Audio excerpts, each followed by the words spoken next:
2020년에 코로나를 경험하고 있습니다. 아직 다 끝나지는 않았지만 코로나19라고 하는 것이 가져온 것은 그 어느 때와 달랐던 초저금리의 시기를 경험하게 했습니다.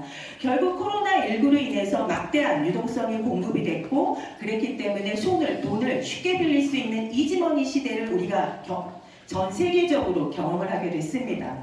대대적인 부양책이 있었기 때문에 막대한 유동성이 공급이 되면서 글로벌 경제 회복에 대한 지지대 역할들을 해냈습니다. 그렇지만 그 여파로 자산 버블이 일어나게 됐고, 그리고 중앙은행에서는 자산이 크게 증가하는 부작용도 초래하게 되었습니다. 이러한 문제들 때문에 최근에 공급망들의 훼손, 우크라이나의 그 전쟁 문제들, 이런 것들이 중국의 봉쇄 정책들과 맞물리면서 초인플레 현상들이 세계적으로 나타나게 됐습니다.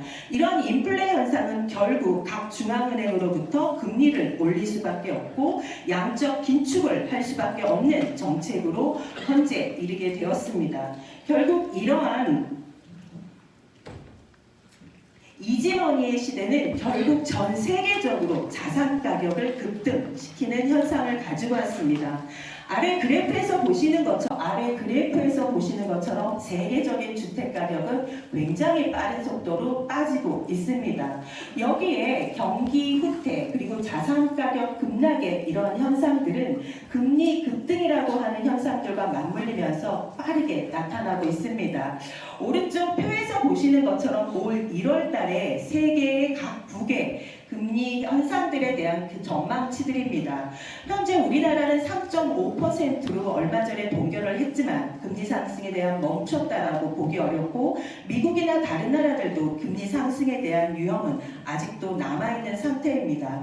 이런 금리 상승에 대한 리스크가 여전히 있기 때문에 자산 가격 하락에 대한 위험 요인들도 내재하고 있다라고 보여집니다. 예측이 어려운 시기다라고 볼 수 있습니다. 고강도 고금리에 의한 정책들이 우리나라뿐만이 아니고 세계 다른 나라에서도 어려움을 주고 있고, 호주에서는 주택 건설이 멈추면서 앞으로 주택 부족 문제가 나올 수 있다는 이야기들도 나오고 있습니다. 뿐만 아니라 글로벌 주택 시장이 전체적으로 지금 맥을 못 추고 있다. 이게 우리만의 문제는 아닌 것 같습니다. 여기에 미국의 주택 착공이 줄고 있다는 얘기들도 있고, 그리고 우리나라의 아파트 서울 같은 경우는 실거래가가 굉장히 많이 추락하고 있다는 기사들도 뜨고 있습니다. 이 위기가 우리가 경험했던 글로벌 금융위기의 어려움도 뛰어넘고 있는 것이 아닌가라는 우려가 나오고 있습니다. 여기에 최근 거래저력이라는 단어, 그리고 역전세라는 말들, 그리고 여기에 갭투자에 대한 또 우려까지도 많이 커지고 있는 상황입니다. 최근에 주택 그 매매거래 소비 심리가 조금 개선이 됐다라고 해서 나아지는 거 아니야 라고 하는 이야기들도 있지만, 이러한 부분들이 굉장히 혼재되어 있는 상황에서 최근까지 좋았던 오피스텔 도시형 생활주택과 같은 수익형 상품은 그 어느 때보다도 어려운 혹한기를 맞이하고 있다. 이처럼 기사에서 보시는 것처럼 지금 우리 주택시장을 둘러싸고 있는 환경은 한치 앞도 예견할 수 없는 복잡하고 어려운 상황을 알 수 있습니다.